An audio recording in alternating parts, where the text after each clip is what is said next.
Talvez hoje seja a mensagem, o sermão mais importante que você já ouviu na sua vida, porque nós vamos falar do sentido, do cerne do Evangelho do Senhor Jesus Cristo, de uma maneira que ou você acredita na Bíblia e segue a Jesus, ou você vai dizer que Jesus é um mentiroso, que a Bíblia é um livro totalmente errado e que não faz sentido a fé no Senhor Jesus Cristo. Ou você acredita ou você rejeita, não há meio termo. E esse texto que nós vamos ler em 1 Coríntios 15 deixa isso muito claro. Todo o capítulo de 1 Coríntios 15 trata da ressurreição do Senhor Jesus Cristo. Nós começamos a ler do verso 1 ao 11, domingo passado, falando sobre o Evangelho de Jesus. O Evangelho que edifica a igreja. Lembra que a igreja de Corinto era uma igreja cheia de dificuldades e problemas. Lembra que a igreja de Corinto era uma igreja dividida, com partidos, era uma igreja imatura, era uma igreja que vivia em conflitos, em dificuldades, em brigas, mas era uma igreja de Deus, mas cheia de problemas com relação à ceia do Senhor, era uma igreja soberba, problema com relação ao sustento dos missionários, era uma igreja com muitas dificuldades, mas era uma igreja de Deus. Por quê? Porque ali havia crentes em Jesus. E aqui o apóstolo, ele apresenta a solução para que uma igreja, ela seja firme e cresça no conhecimento e na graça de Deus. No capítulo 1 e 2, ele já falou o que era necessário para uma igreja fazer a vontade de Deus. Pregar Jesus e Jesus crucificado. Isso é que era necessário, Jesus crucificado. Só que ele não fala do Jesus ressurreto. E então no capítulo 15, ele vai falar do fundamento do Evangelho, a ressurreição. Se Jesus tivesse sido crucificado e não tivesse ressuscitado, o cristianismo era uma religião como qualquer outra. Jesus era um líder religioso como qualquer outro. Então não faz sentido o que nós estamos fazendo aqui. A maravilha desse texto de 1 Coríntios 15 é que o apóstolo, ele é lógico, ele é muito lógico, ele é quase matemático quando ele apresenta os argumentos. Se Cristo não ressuscitou, a vida não tem sentido. E é exatamente esse o tema da nossa meditação hoje. A ressurreição de Jesus traz sentido à nossa vida. Não há sentido na vida se Jesus não ressuscitou. A vida do ser humano, não só dos crentes, de todo ser humano, tem que estar baseada no Senhor Jesus Cristo. Se não está, é um desvio enorme e o resultado lógico é sofrimento e é tristeza. A questão é que a vida é uma só. Então as pessoas que não creem na palavra de Deus, na morte e ressurreição do Senhor Jesus Cristo, e numa vida eterna, e numa ressurreição na vida eterna, elas estão escolhendo viver desse jeito, só que elas não têm como voltar e acertar. A vida só vai para frente, aqui nessa terra. Vai chegar um momento em que elas vão se deparar, Deus queira que chegue, que perderam muito tempo sem crer no Senhor Jesus Cristo. Então, pense nisso. A ressurreição de Jesus traz sentido à nossa vida. Então, o quanto você conhece da ressurreição, o quanto você crê na ressurreição. Eu creio que Jesus ressuscitou. Amém. Mas não é só isso. Há muitas implicações que nós vamos ver em todo esse capítulo. Nós vamos começar lendo 1 Coríntios 15, verso 58, que é o último versículo desse capítulo. Diz assim: portanto, meus amados irmãos, sede firmes e inabaláveis e sempre abundantes na obra do Senhor, sabendo que no Senhor o vosso trabalho não é vão. Ser firme, ser inabalável, ser sempre abundante na obra de Deus, depende de quê? De você entender a ressurreição do Senhor Jesus Cristo. Porque todos os outros versículos desse capítulo tratam da ressurreição de Jesus. Então você tem que entender muito bem, gravar na mente o que Jesus conquistou na cruz para você que creu no Senhor Jesus Cristo. O que é que ele conquistou na cruz? Uma vida eterna na ressurreição, com um corpo melhor do que este, num local melhor do que este, é a terra, mas também a terra regenerada, transformada, para vivermos a eternidade com Deus. Então, com o Senhor Jesus Cristo, não há mortos. Todos os crentes que morreram em Cristo estão vivos, aguardando a ressurreição. Essa é a nossa grande esperança. Isso é a base da nossa fé, do nosso serviço a Deus, da nossa abnegação às coisas deste mundo. Por que os crentes não vivem nas bebedeiras? Por que os crentes não vivem na imoralidade? Por que os crentes são fiéis nos seus casamentos? Por que os crentes procuram cuidar dos seus filhos dentro da disciplina do Senhor, no ensino da Escritura? Por que os crentes do domingo estão na igreja? Por quê? Porque Jesus Cristo ressuscitou. A gente não faz essas coisas para ganhar a ressurreição, mas porque nós já recebemos esta ressurreição, estamos só aguardando o cumprimento dela. Então, ser firme, ser inabalável, ser sempre abundante no Senhor, depende deste entendimento que você tem na ressurreição de Jesus e na nossa ressurreição futura. Agora vamos ler do verso 1 ao 11 para recapitular o início do capítulo, onde nós meditamos que o Evangelho de Jesus edifica a igreja. Olha o que diz do verso 1 ao verso 11. Irmãos, venho lembrar-vos o Evangelho que vos anunciei, o qual recebestes e no qual ainda perseverais. Por ele também sois salvos, se retiverdes a palavra tal como vos-la preguei, a menos que tenhais crido em vão. Antes de tudo, vos entreguei o que também recebi, que Cristo morreu pelos nossos pecados, segundo as Escrituras, e que foi sepultado e ressuscitou ao terceiro dia, segundo as Escrituras, e apareceu a Cefas, e depois aos 12, depois foi visto por mais de 500 irmãos de uma só vez, dos quais a maioria sobrevive até agora, porém alguns já dormem. Depois foi visto por Tiago, mais tarde por todos os apóstolos, e afinal, depois de todos, foi visto também por mim, como por um nascido fora de tempo, porque eu sou o menor dos apóstolos, que mesmo não sou digno de ser chamado apóstolo, pois persegui a igreja de Deus. Mas pela graça de Deus sou o que sou, e a sua graça que me foi concedida não se tornou vã, antes trabalhei muito mais do que todos eles, todavia não eu, mas a graça de Deus comigo. Portanto, seja eu ou sejam eles, assim pregamos, assim crestes.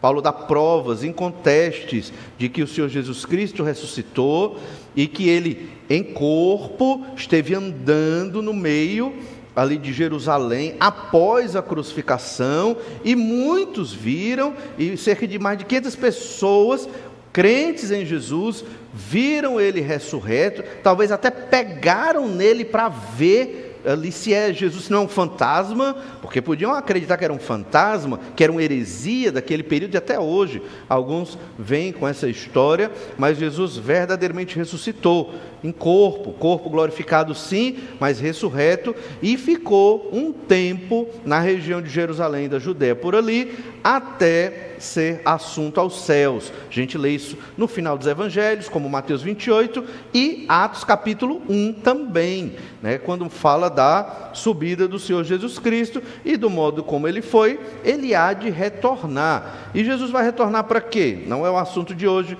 mas quando Jesus retornar, ele vai implantar o governo de Deus na terra. Novamente o Senhor vai governar o planeta de uma maneira efetiva. Deus não governa hoje?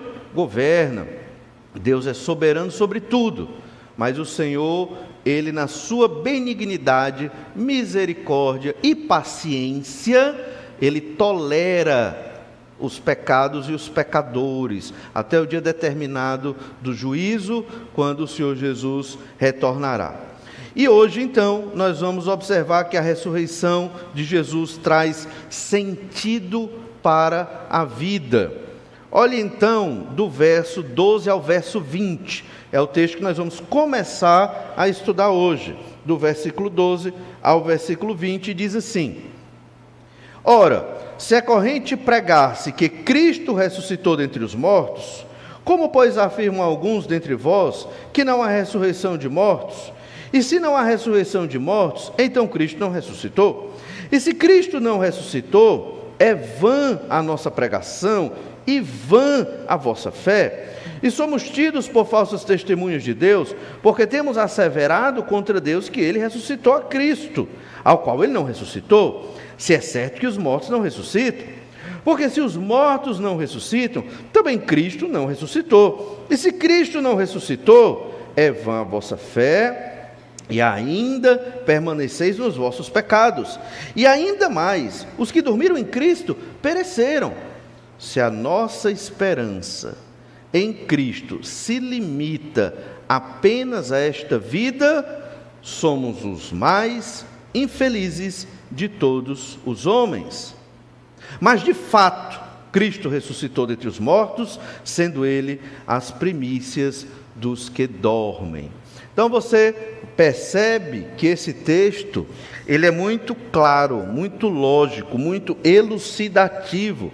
E o apóstolo, ele levanta várias considerações. Nós resumimos aqui, para facilitar o nosso estudo, em pelo menos 3 argumentos do apóstolo Paulo para mostrar que o Senhor Jesus Cristo ressuscitou. E que se você não crê na ressurreição de Jesus, e consequentemente na nossa ressurreição, você não tem sentido para a sua vida. A sua existência, ela se baseia só naquilo que você vê, enxerga e pega. E quem vive assim, segundo a Bíblia, é uma pessoa infeliz. Pode não assumir isso, mas porque não existe felicidade sem o Senhor, nosso Deus, nas nossas vidas. Nós fomos criados por Deus para nos relacionar com Deus. Se eu rejeito esse ser todo-poderoso, Criador do céu e da terra, eu estou rejeitando o relacionamento mais importante da minha vida. Eu, como criação de Deus, então não tem como ser feliz assim. Primeiro argumento: se Cristo não ressuscitou, a nossa fé é sem sentido. Só tem sentido estar aqui, cantar estas músicas para Deus, ler a Bíblia, orar, pregar, falar da Bíblia, ficar sentado aí quase 1 hora ouvindo uma pessoa falar sobre um texto, é um estudo. Aqui, querendo ou não, você está se esforçando para entender, está com um livro, lendo, ouvindo, anotando, pensando. Isso é um trabalho, isso é um exercício intelectual difícil. Por que a gente faz domingo à noite? Domingo à noite, a turma está na TV, a turma está terminando o churrasco, está dormindo, está fazendo qualquer coisa. Os crentes estão trabalhando com a sua Bíblia ali, ouvindo um pregador, e ali, estudando, investigando, e às vezes até sai triste da igreja, porque a Escritura impacta e mostra os nossos pecados, percebe? Por que a gente faz isso? Às vezes talvez até estressante, porque Jesus ressuscitou. E ao ressuscitar, Ele garantiu a ressurreição a nós pecadores. Porque esta vida que a gente enxerga, ela é uma corrupção de vida. É uma vida corrompida, ela não é a vida verdadeira. Pode observar, tudo aqui é mais ou menos. Nada aqui é pleno. Tudo tem falha, inclusive eu e você. Você passa a vida estudando para ter uma profissão. Você acha que ao conquistar aquela profissão você vai ser feliz. Você descobre que não é verdade. Não, mas eu vou galgar e aumentar, o grau, o título, o lugar, a posição naquela função. Vou ser mais feliz. Não é verdade. Está faltando algo. Não, mas agora eu vou casar. Quando eu casar eu vou ser feliz. Vai ser feliz. Mas não é plenamente. Falta alguma coisa. né? Por quê? Porque somos pecadores. Vai ser feliz, mas tem as dificuldades. Não, mas quando eu tiver filhos, aí sim, família completa, amém. Mas também vai ter dificuldades, tudo. Não, mas agora eu estou com um projeto financeiro aqui na minha vida, quando eu ficar milionário eu serei feliz. Não é. Quantas pessoas que conseguiram ficar milionários e ficaram extremamente tristes e depressivos porque acharam que ao chegar numa independência financeira seriam realizados. Conseguiram independência financeira, pode viver sem trabalhar, só de renda, depressão. Por quê? Por quê? É porque está faltando algo, e o ser humano vai procurando prazeres. Vou procurar os prazeres lícitos, ilícitos, drogas, o que for. Você chega num ponto que você percebe que não há satisfação. Essa vida, ela é incompleta, porque desde que o pecado entrou no ser humano e na sociedade humana, tudo foi corrompido. E aí nós chegamos, lendo a Bíblia Sagrada, a entender que o único caminho para salvação, felicidade e realização é o Senhor Jesus Cristo. É Deus Pai, Filho e Espírito Santo na vida de todo aquele que crê no nome do Senhor. Se Cristo não ressuscitou, a nossa fé é sem sentido. Paulo está argumentando, ele não está dizendo que Cristo não ressuscitou, ele está hipoteticamente falando, se ele não ressuscitou, não tem sentido na nossa fé. Por que Paulo está falando isso? Olha o verso 12. Ora, se é corrente pregar-se que Cristo ressuscitou dentre os mortos, como, pois, afirmam alguns dentre vós que não há ressurreição de mortos? Isso aqui é outro problema na igreja de Corinto. Havia dentro da igreja alguns crentes, ou pseudo-crentes, falsos crentes, talvez, que não acreditavam que Jesus havia ressuscitado. Naquela época havia, pelo menos, o que se fala muito, do que foi preservado dos textos, da história daquele período do mundo greco-romano, fala-se muito das religiões gnósticas. O gnosticismo naquela época era uma espécie de doutrina platonista, né, de Platão, que fala de quê? Platão falava muito do mundo das ideias, falava de que o espiritual é o perfeito, né, é o ideal, e que a carne, o corpo, a matéria é a corrupção, é o erro, é o pecado, é a maldade. Então o gnóstico, ele deu uma transformada na filosofia de Platão o platonismo. As doutrinas de Platão vêm por volta do século V antes de Cristo, né? Então aqui a gente está no século I depois de Cristo. Então a ideia aqui é que o gnóstico dizia, perfeito é o espírito, né? A carne, a matéria é má. Aí tinha vários tipos de gnósticos. Tinham gnósticos que diziam, não, se a carne é má, então eu vou participar de todos os prazeres possíveis, né, já que a carne é má, para preservar o espírito de alguma forma. Outros diziam, não, eu vou maltratar o meu corpo, né, me chicoteando, né, de uma maneira certa, porque o corpo morre logo e a alma se liberta. A ideia da prisão da alma é o corpo, e aí eu vou viver em plenitude, em alegria, só em espírito. Isso era muito corrente no mundo grego da época. Por conta disso, a gente sabe que muitos da igreja de Corinto ainda eram influenciados pela cultura daquele período. E eles não acreditavam que Jesus havia ressuscitado. Eles acreditavam que Jesus seria um tipo de fantasma.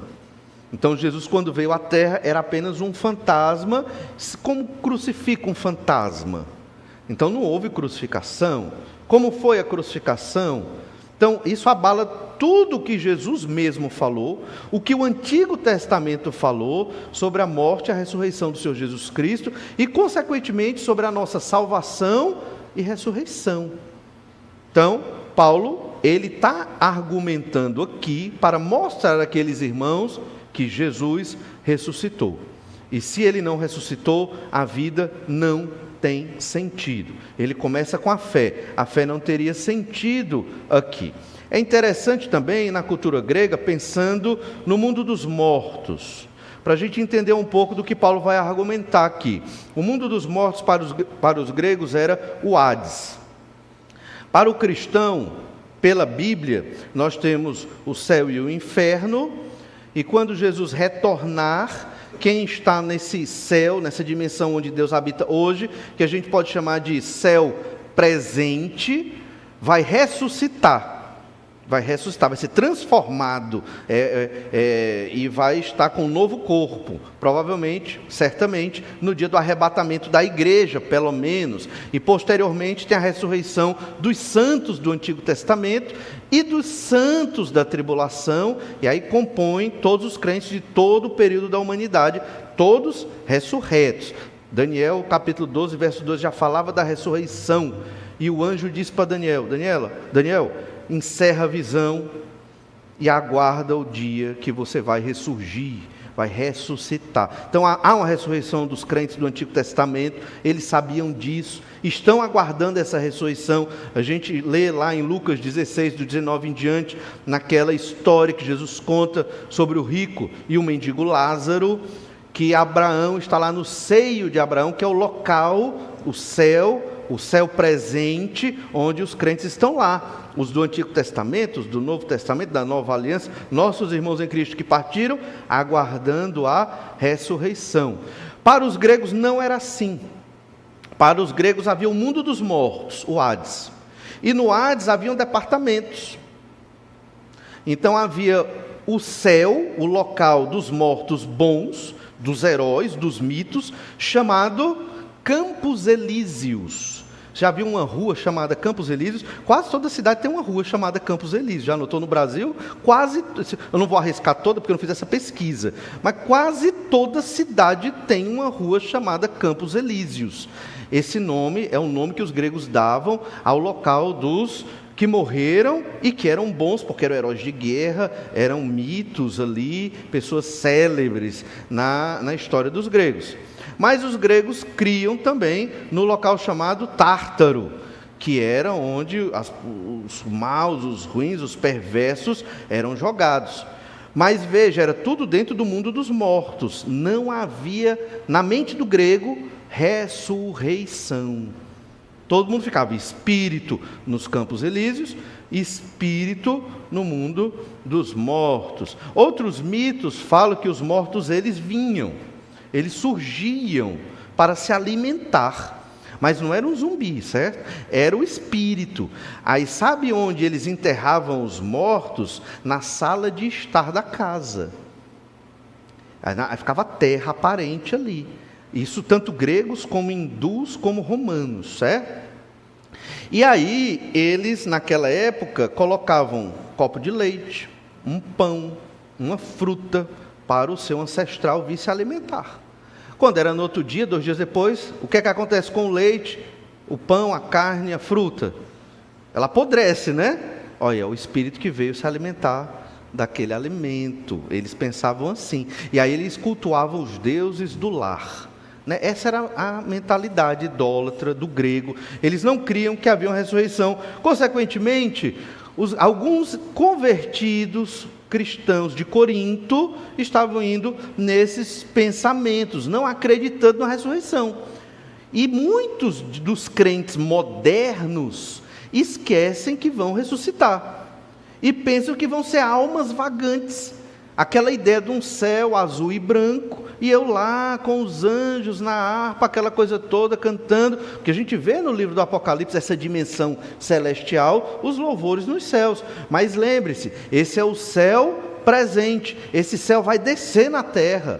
Quando a nova Jerusalém descer na terra e iniciar o novo céu e nova terra, e nós ressurretos nesse novo céu e nova terra, uma nova sociedade, redimida pelo Senhor Jesus Cristo, e vamos estar nós não vamos perder a nossa identidade, vamos ganhar novos nomes, a Bíblia diz, mas vamos nos reconhecer, vamos saber quem nós somos, e vamos ter uma idade plena, um corpo pleno, faculdades mentais melhores do que as de hoje. Você esquece as coisas às vezes? Né? Às vezes até os jovens estão esquecendo as coisas, não é? Pois é, no novo céu e nova terra, na ressurreição, vamos ter uma mente excelente e vamos fazer coisas maravilhosas, porque nós estaremos nessa situação de corpos glorificados. Essa é a salvação que Jesus conquistou para nós. E nós vamos ter momentos de adoração a Deus, momentos de confraternização, de alegria, de diversão, só que tudo pleno, tudo pleno. Algumas lacunas ainda não foram explicadas, porque a Bíblia não falou tudo, mas isso certamente já está escrito na palavra, e essa é a razão da nossa fé. Jesus na cruz conquistou esta ressurreição para nós, porque Ele ressuscitou. Então, enquanto nesta terra eu trabalho, eu estudo, eu faço as coisas que têm que ser feitas, mas sempre olhando para a eternidade, porque isso aqui vai se acabar. Entenda, isso aqui tem prazo, é limitado, e aqueles que creram em Jesus viverão eternamente. Olha então 1 Coríntios 15, verso 13, aí Paulo diz: se não há ressurreição de mortos, então Cristo não ressuscitou. Então, se Cristo não ressuscitou, e ele repete esse versículo outras vezes aqui, então se Cristo não ressuscitou, a fé não tem sentido, não tem razão de ser. Mas olha, se Cristo não ressuscitou, como alguns diziam, Jesus na sua pregação, ou ele mentiu, ou ele era doido, perturbado, e estava tendo delírios. Olha Marcos 8,31, lê alguns versículos aqui. Então começou ele, Jesus, a ensinar-lhes que era necessário que o Filho do Homem sofresse muitas coisas, fosse rejeitado pelos anciãos, pelos principais sacerdotes e pelos escribas, fosse morto e que depois de 3 dias ressuscitasse. Marcos aqui, ele resumiu a pregação de Jesus. Jesus não falou 3 linhas. Jesus, ele explicou, ele profetizou o que haveria de acontecer. Certamente ele explicou isso para os apóstolos e discípulos. Estão entendendo? Então, como Jesus não ressuscitou? Se Marcos, ele comprova isso aqui. Olha Marcos 9,31. Porque ensinava os seus discípulos e lhes dizia: o Filho do Homem será entregue nas mãos dos homens, e o matarão, mas 3 dias depois da sua morte, ressuscitará. Então, você não tem como fugir. Ou você crê que Jesus ressuscitou, e nós vamos ressuscitar, ou você crê que Jesus não ressuscitou, que a Bíblia está mentindo, e que Jesus é mentiroso, e pronto. Não tem para onde fugir, não tem meio termo. Não tem ecumenismo, não tem enrolada, ou é ou não é. Por isso que eu digo, é matemático, é uma questão de lógica. Não tem para onde fugir aqui, a Bíblia é muito clara nisso. Às vezes as pessoas dizem: a Bíblia é um livro complicado. Muito claro, muito simples, é ler e reconhecer a autoridade da Escritura, da Palavra de Deus. Olha Marcos 10, 33. Veja, ele falou isso no capítulo 8, no capítulo 9, agora é o capítulo 10. Eis que subimos para Jerusalém, e o Filho do Homem será entregue aos principais sacerdotes e aos escribas, condená-lo-ão à morte, e o entregarão aos gentios. Hão de escarnecê-lo, cuspir nele, açoitá-lo e matá-lo, mas depois de 3 dias ressuscitará. Não é um versículo isolado. Além da história que vai acontecer mais à frente no Evangelho de Marcos e nos outros evangelhos, Marcos ele mostra que Jesus vinha ensinando isso recorrentemente. Então não é uma coisa, uma doutrina acessória, um detalhe, né? Não é uma coisa assim superficial, mas faz parte da essência do ministério de Jesus e da fé em Jesus Cristo.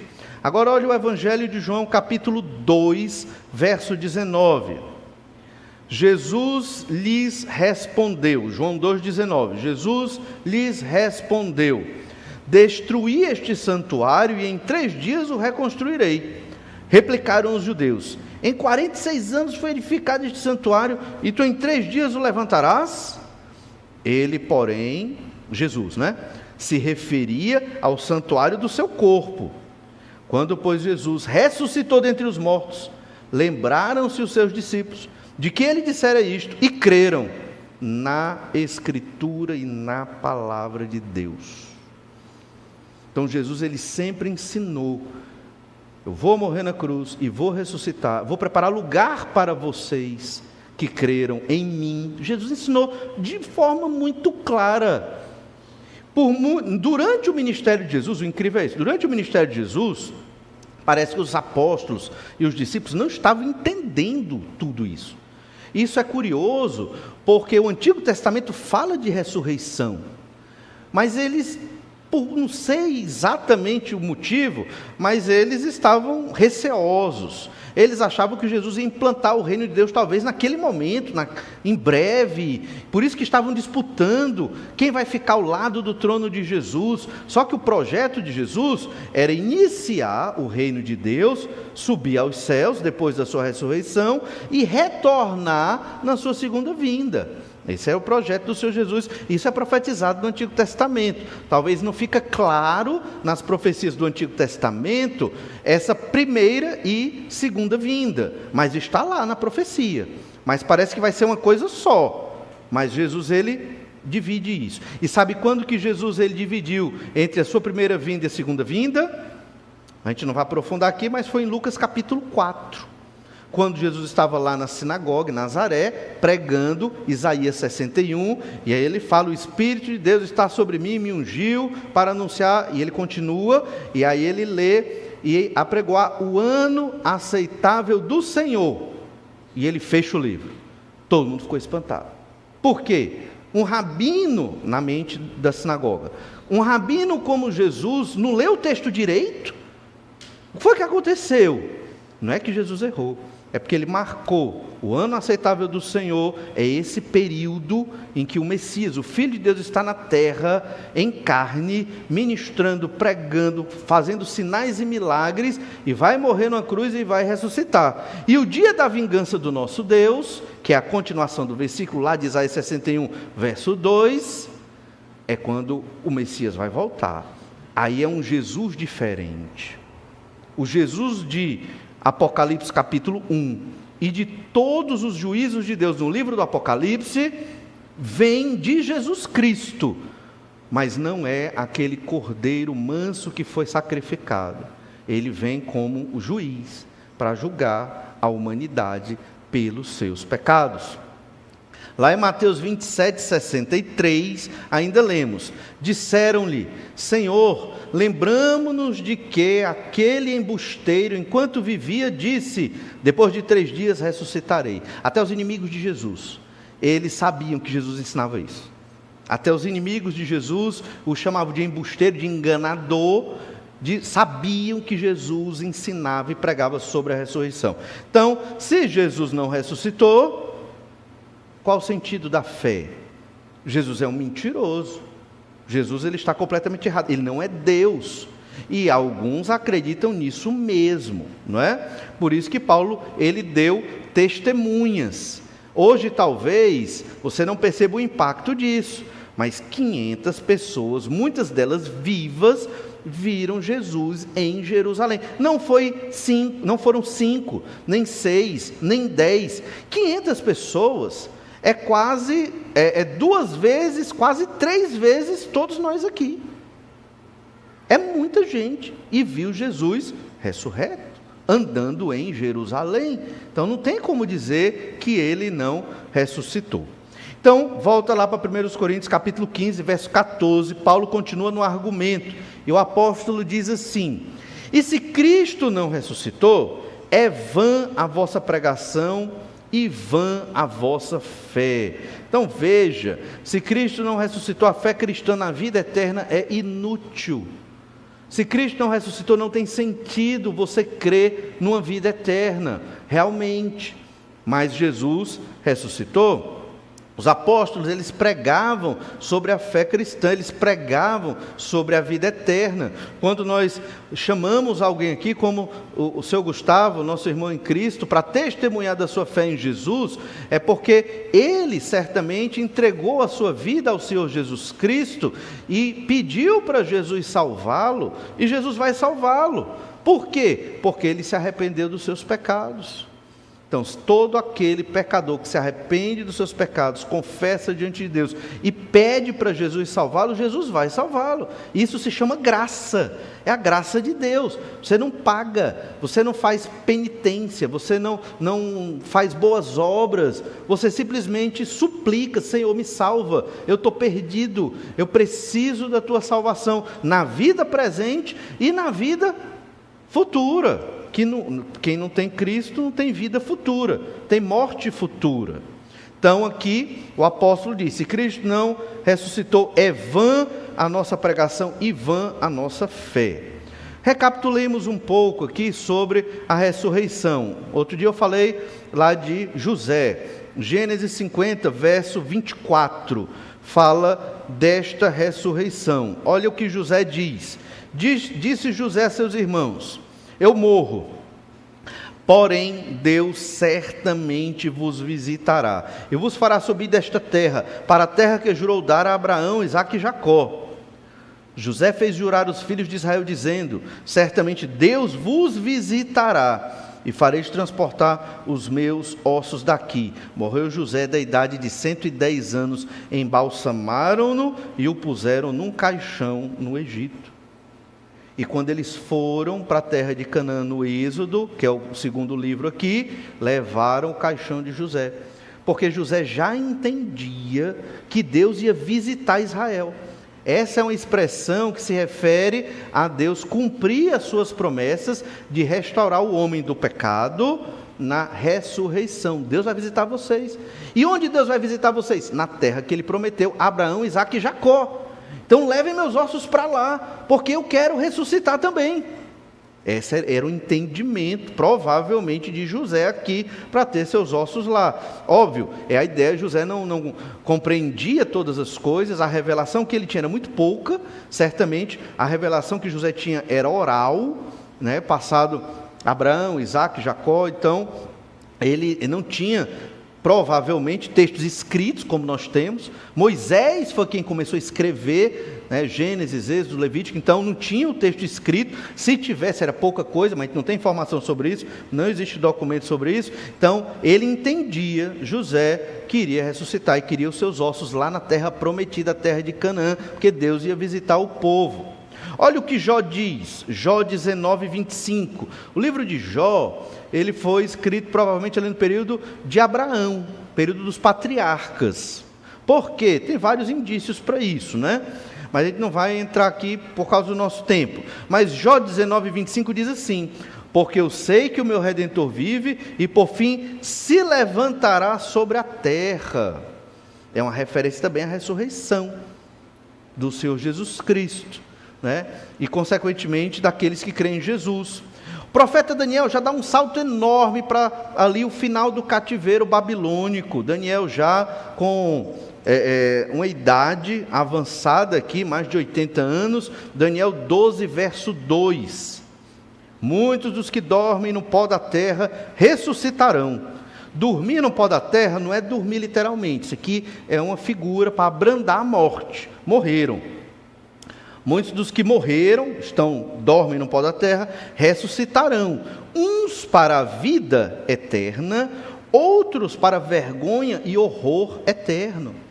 Então aqui, Daniel, já no Antigo Testamento, fala de duas ressurreições, uma de primeira categoria e uma de segunda categoria. A ressurreição de primeira categoria é aqueles que vão ressuscitar para a vida eterna. E a ressurreição de segunda categoria é aqueles que vão receber um corpo para a morte eterna. Não tem outra possibilidade. Aqueles que acreditam que morreu e a alma simplesmente acabou, tudo bem.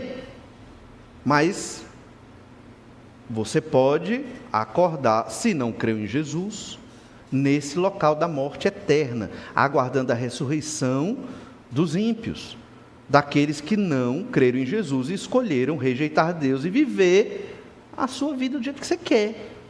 E aí, arca com essa consequência terrível. Daniel está profetizando isso. Aqui Daniel data do século VI a.C., né, esse período de Daniel.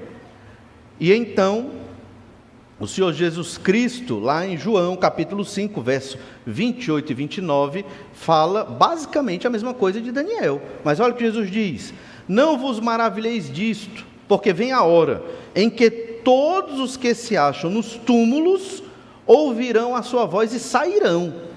Os que tiverem feito o bem para a ressurreição da vida, e os que tiverem praticado o mal para a ressurreição do juízo.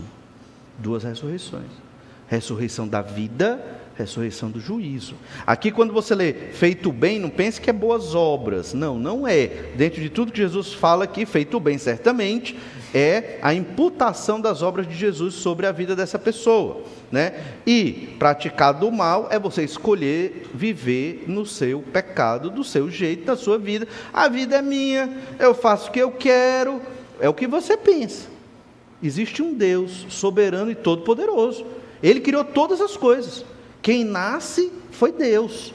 Quem morre foi Deus também. Não tem destino, não tem acaso, não tem acidente. Claro que tem acidente, mas tudo está no controle do Senhor. Então eu quero estar do lado do Senhor. Eu não quero estar contra esse Deus todo-poderoso. Então veja, o apóstolo está argumentando, se Cristo não ressuscitou, é vã a nossa pregação. O Antigo Testamento, eu citei alguns versículos aqui, onde no Antigo Testamento se pregava a ressurreição dos mortos. Porque o Messias viria e ressurgiria dos mortos. Então, qual o sentido de toda a pregação de 1000 anos ou mais ali do Antigo Testamento? Rasga tudo e joga fora, se Cristo não ressuscitou. Entende? Lembre-se, a Bíblia não é um livro que foi escrito ontem. Né? A Bíblia ela foi escrita num espaço mais ou menos de 1600 anos, desde Moisés, o primeiro autor, até João, o apóstolo, e até lembrar aqui que na outra mensagem eu falei João evangelista, mas era João o apóstolo, né? Até João o apóstolo que escreveu o livro do Apocalipse, e eles nunca se conheceram. Moisés não chegou a se reunir com João, com Paulo, vamos aqui combinar nosso texto. Isso não aconteceu. Se eu escrever um texto sobre o amor e você escrever um texto sobre o amor, a probabilidade de haver incoerência, incompatibilidade com o que eu escrevo e o que você escreve é muito grande. Não é verdade?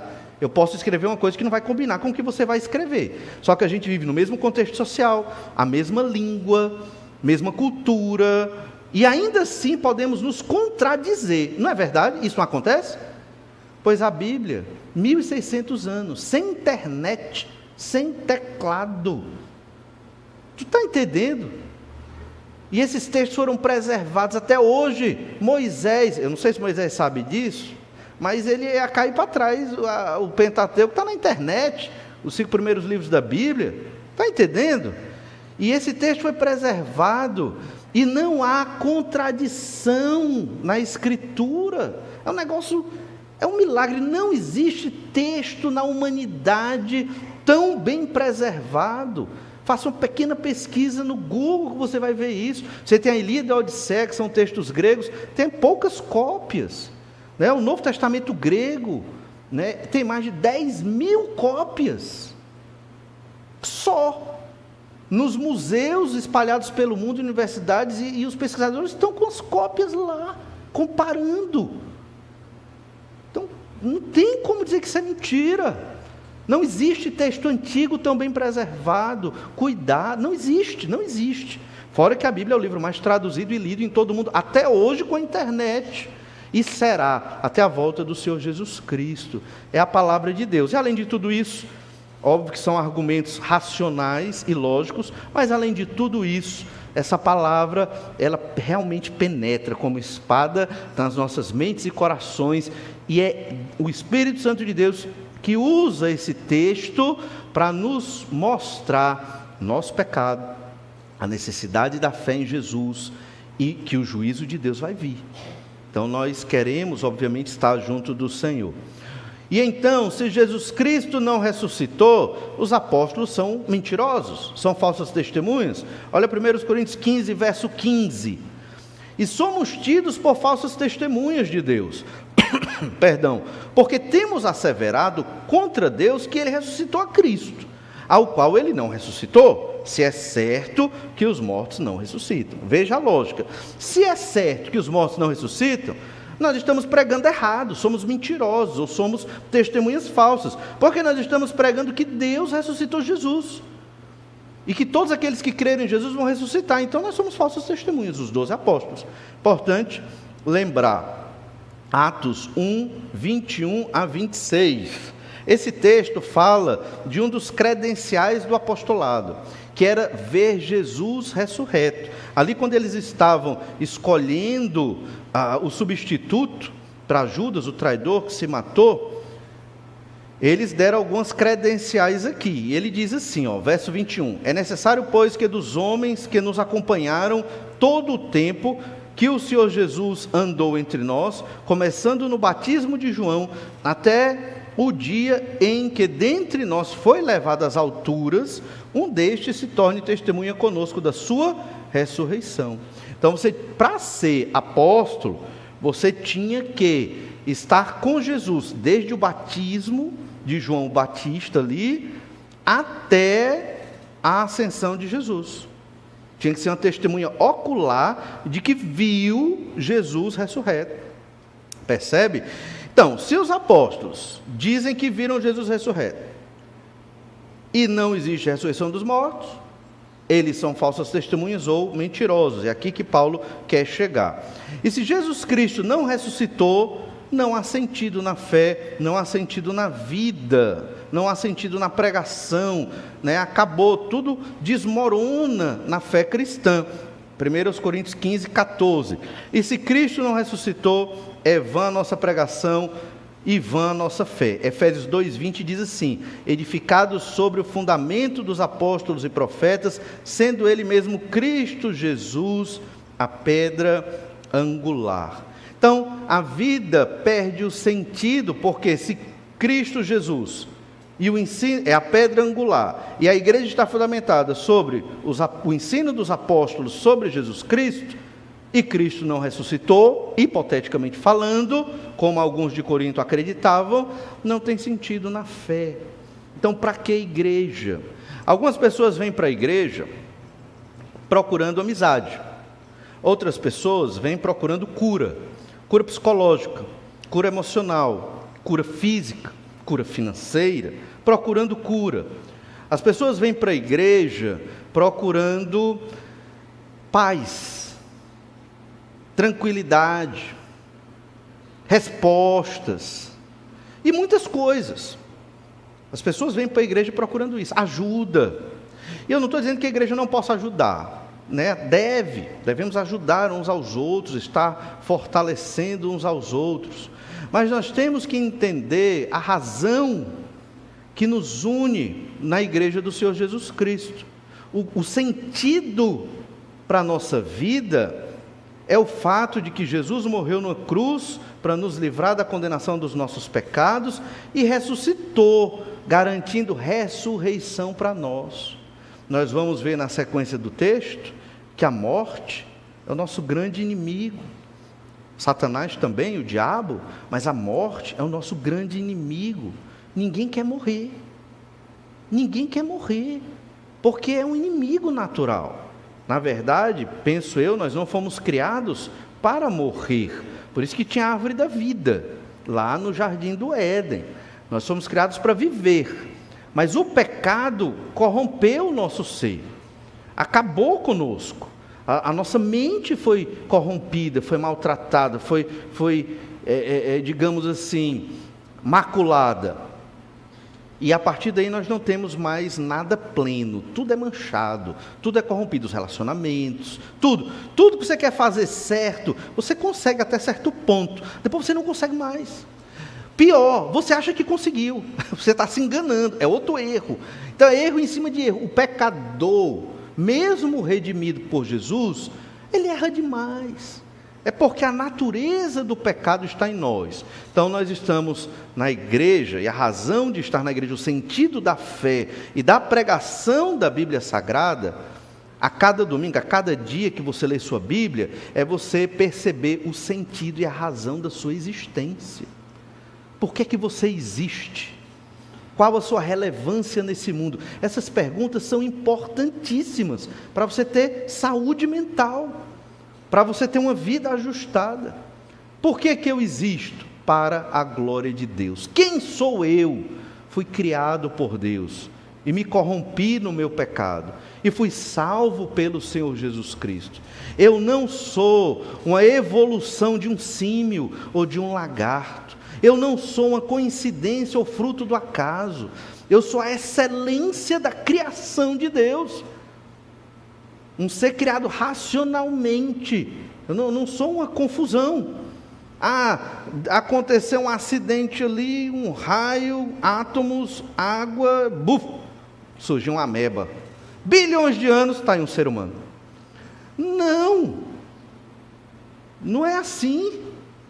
Não vou estender, porque também não vou conseguir provar isso aqui agora, e é complexo, mas o fato é que somos criação de Deus, depois, filhos de Deus. A nossa razão de existência primária e fundamental tem um relacionamento com Deus. É o Senhor que cuida de nós, é o Senhor que nos fortalece, é o Senhor que, de modo mais genuíno e profundo, nos conhece. Você não se revela plenamente para mim, nem eu para você, nem ninguém plenamente se revela para ninguém. Só Deus sabe o que está no mais profundo do meu coração e do seu coração. A palavra nem chega à língua, ou seja, o pensamento nem é concretizado. Deus já sabe o que eu vou pensar. Olha o tamanho do poder de Deus administrando a humanidade, e Ele não sabe só de um indivíduo. Ele sabe dos 7,5 bilhões de indivíduos da humanidade, porque Ele é todo poderoso. Esse ser tem que existir para o mundo ter lógica, para as coisas funcionarem. Aí você diz, como pode um Deus bondoso ser mau? Como pode Ele permitir a maldade no mundo? Não é que Deus permite a maldade no mundo. Pelo contrário, Deus é tão bom que Ele impede que o homem mau, o ser humano, se destrua. Ele está impedindo o ser humano de se destruir. Se Deus retirasse a bênção dele da humanidade, já tinha acabado. O ser humano já tinha se matado. A humanidade tinha colapsado. Então nós temos que compreender que, se não crermos na ressurreição, não há sentido para a nossa fé, nem sentido para a pregação. É uma consequência lógica. Paulo está argumentando. Esse é o primeiro argumento. Vamos já falar do segundo, rapidinho. Se Cristo não ressuscitou, não há vida eterna. Se Cristo ressuscitou, não há vida eterna e nem felicidade. A nossa vida, nós queremos felicidade. Se Cristo não ressuscitou, não tem vida eterna, não tem felicidade. Vamos só ler o verso 16 a 18. E diz assim: porque se os mortos não ressuscitam, também Cristo não ressuscitou. E se Cristo não ressuscitou, é vã a vossa fé, e ainda permaneceis nos vossos pecados. Se Cristo não ressuscitou, não tem perdão de pecados. Se não tem perdão de pecados, estamos todos condenados diante de Deus Pai. E o verso 18: e ainda mais, os que dormiram em Cristo pereceram. Significa que aqueles que morreram crendo em Jesus, se Cristo não ressuscitou, eles estão condenados no inferno. Não houve salvação, porque Jesus não ressuscitou. Não há perdão de pecados, não há esperança da morte. Essa é a conclusão, e uma conclusão difícil que nós vamos observar em outro domingo, se Cristo não ressuscitou.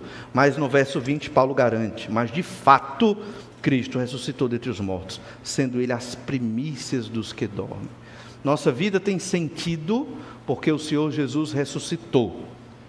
Ter fé em Jesus não é algo acessório, não é algo secundário, é a razão primária da nossa existência. Se você não crê em Jesus, certamente a vida não vai ter sentido. Seja honesto, reflita bem sobre isso. Jesus, Ele é quem dá sentido à nossa vida e à nossa morte, porque haveremos de ressuscitar. E tudo isso que nós aprendemos sobre a ressurreição do Senhor Jesus Cristo e a nossa ressurreição é para nos motivar a sermos firmes, inabaláveis e sempre abundantes. Por que você vai servir a Jesus lendo sua Bíblia todo dia, mesmo com problema, dificuldade e sofrimento? Orando, mesmo com problema, dificuldade e sofrimento? Por que você vai pregar o Evangelho? Por que você vai amar o seu irmão? Por que você vai perdoar os pecados daqueles que pecam contra você e vai pedir perdão também? Por que você vai viver na disciplina do Senhor? Por quê? Porque Jesus ressuscitou e garantiu esta ressurreição para você que creu no Senhor Jesus Cristo. Vamos orar pedir que o Senhor nos abençoe.